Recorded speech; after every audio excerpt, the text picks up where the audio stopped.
Good morning, students. This is Dr. Shailendra Patil, Professor of Pharmaceutics, SVN Institute of Pharmaceutical Sciences, Swami Vivekananda University. Today, we will discuss about the perspectives of 3D printing techniques and applications. This lecture will be covered in two parts. Today, we will discuss about the part 1. As you know that one size does not fit all. It means that if we talk in context to the drugs or the medicines, that at present the drugs are manufactured in a batch. Say for example that there is a batch of 12 lakhs tablets or 10 lakhs tablets. Likewise, the tablets are being manufactured, but this much amount of tablets are being manufactured, which is for the use of for the administration of all human beings.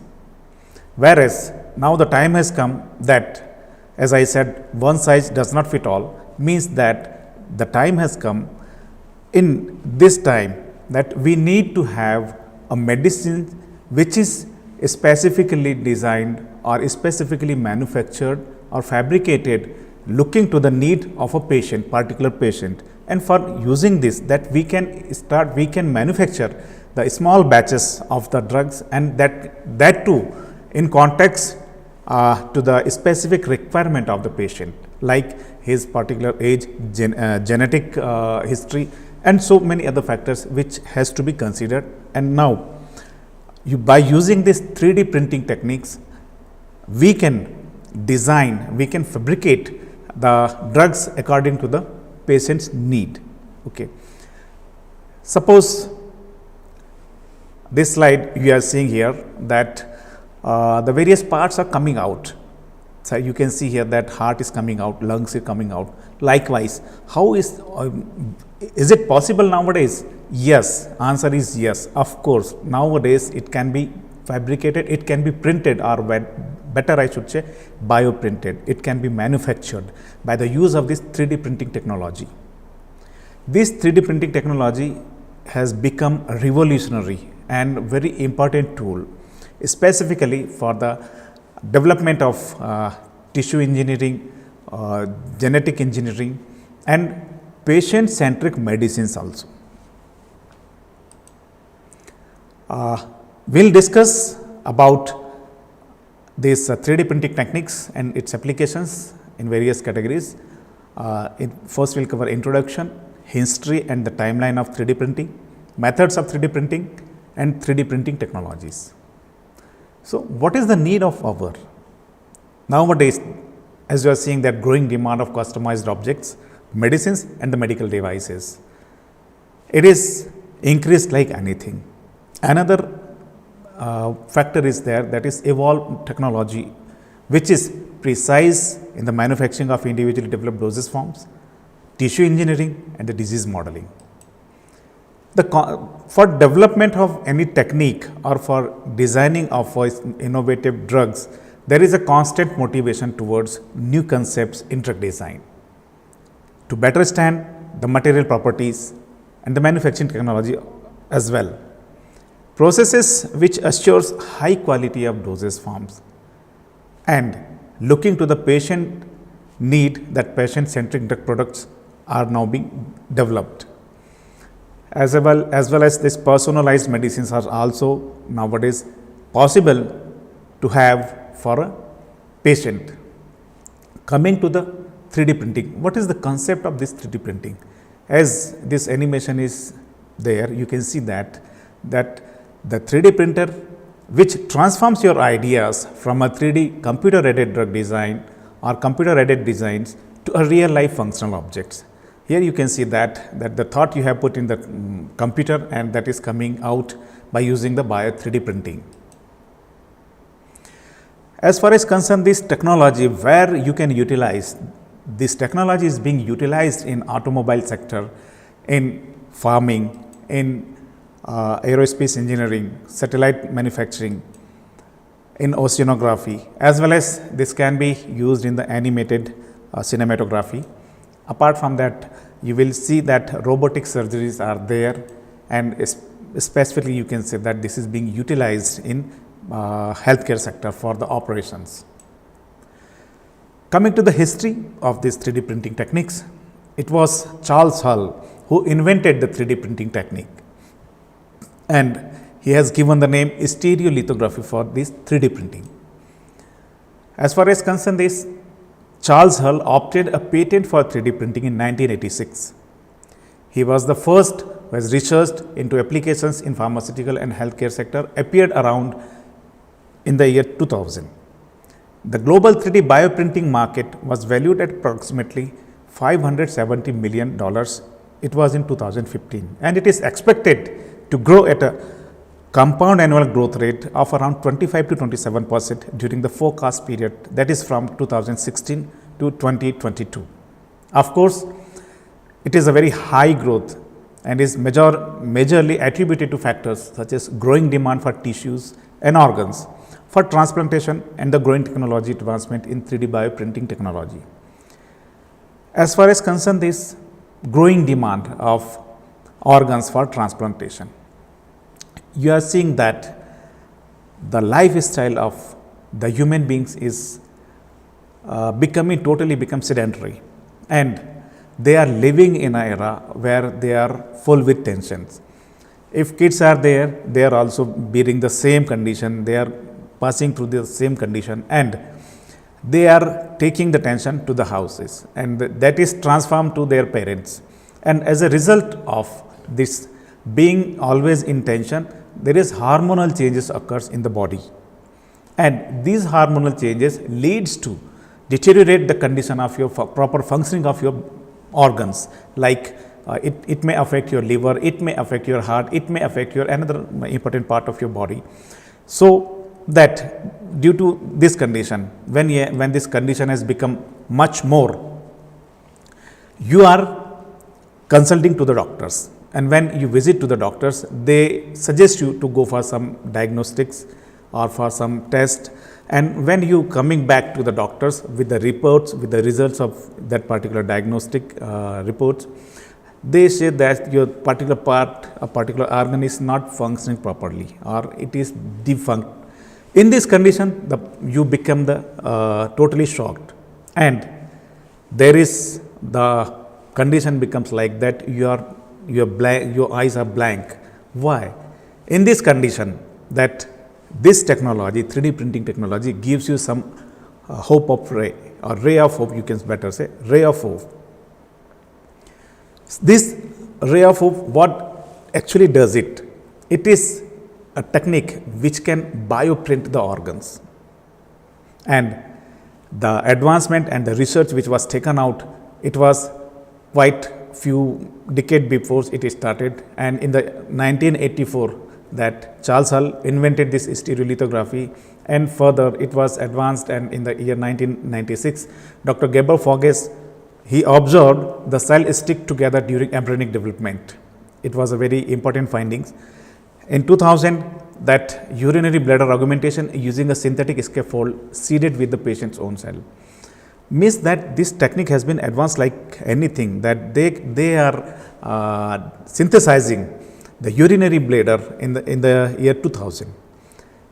In the year 2003, that Thomas Boland's lab modified as inkjet printer to accommodate and dispense cells in scaffolds.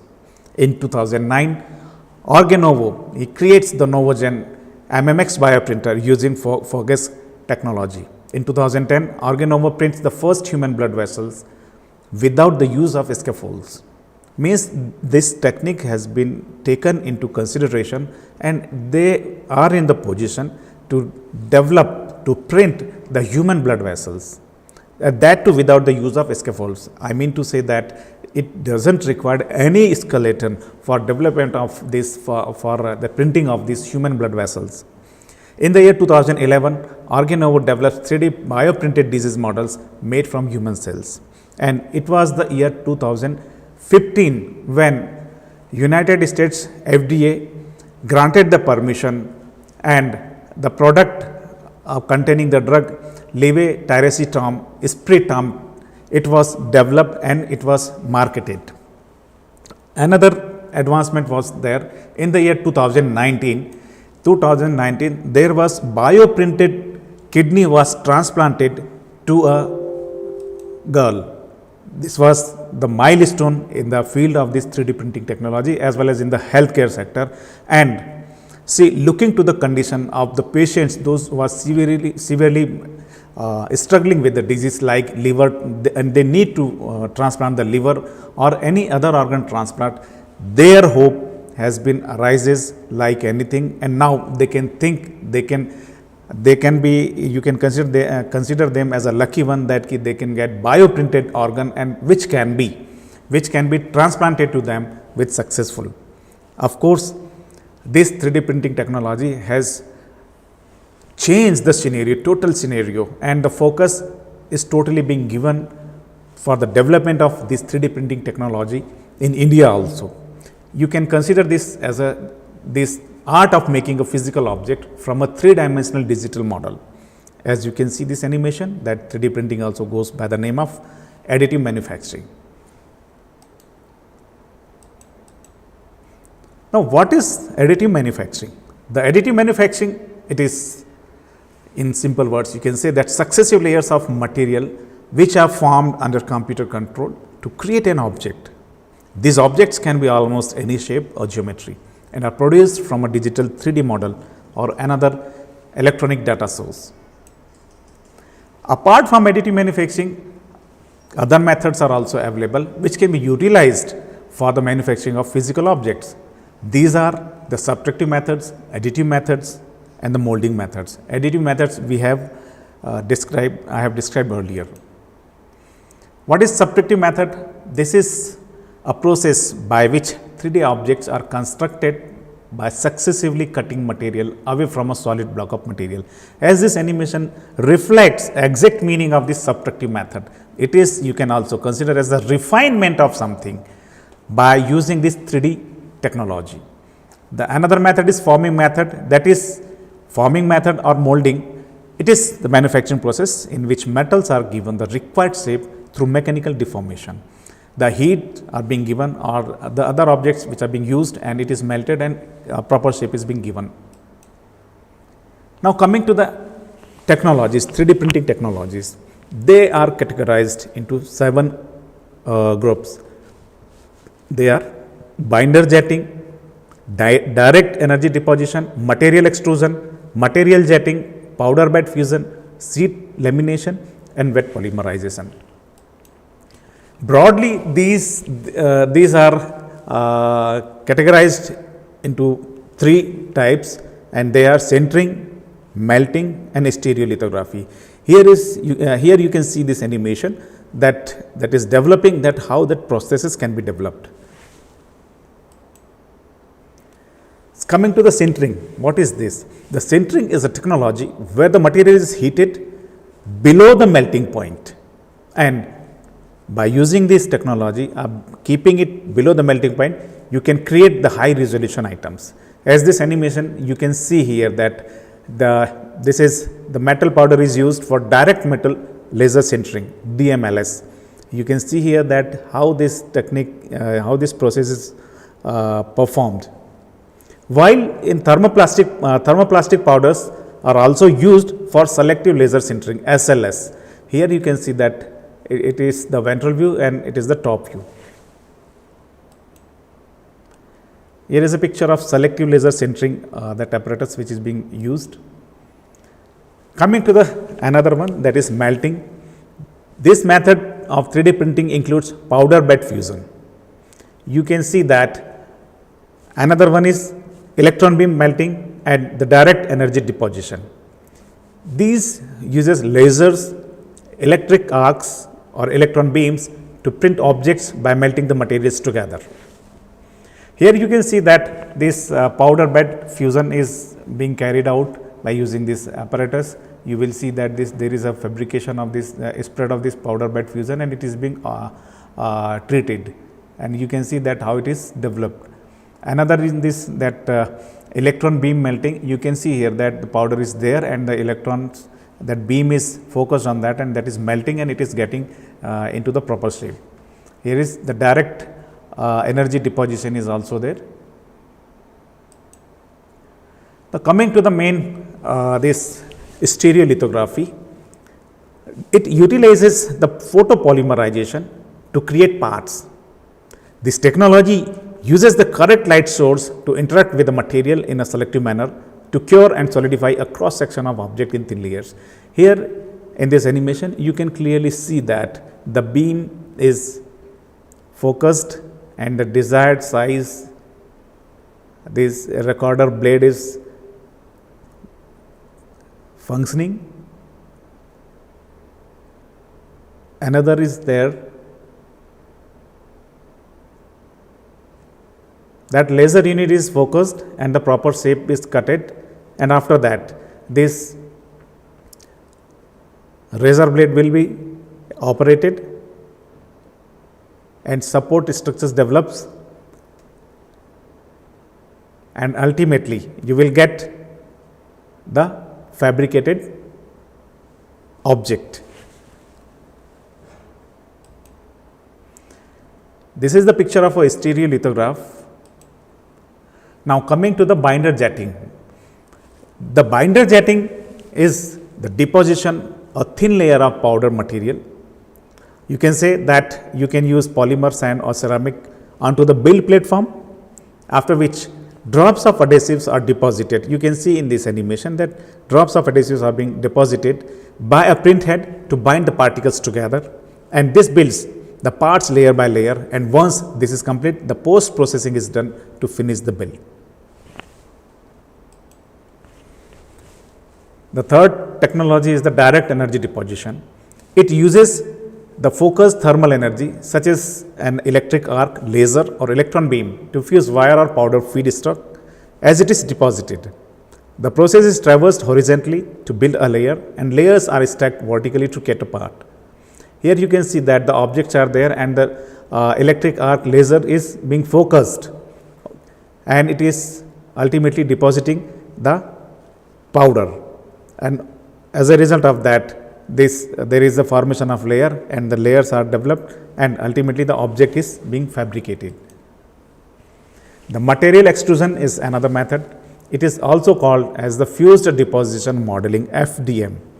Here this animation you can see that the picture that the material is coming and it is getting deposited, and ultimately it is fabricating. So what is this? It is uses a spool of filaments. Filaments are already available in the market. Nowadays that medicated or the active pharmaceutical ingredient content filaments are also available. These filaments are serving as a feed material, and it is being treated by using this fused deposition modeling.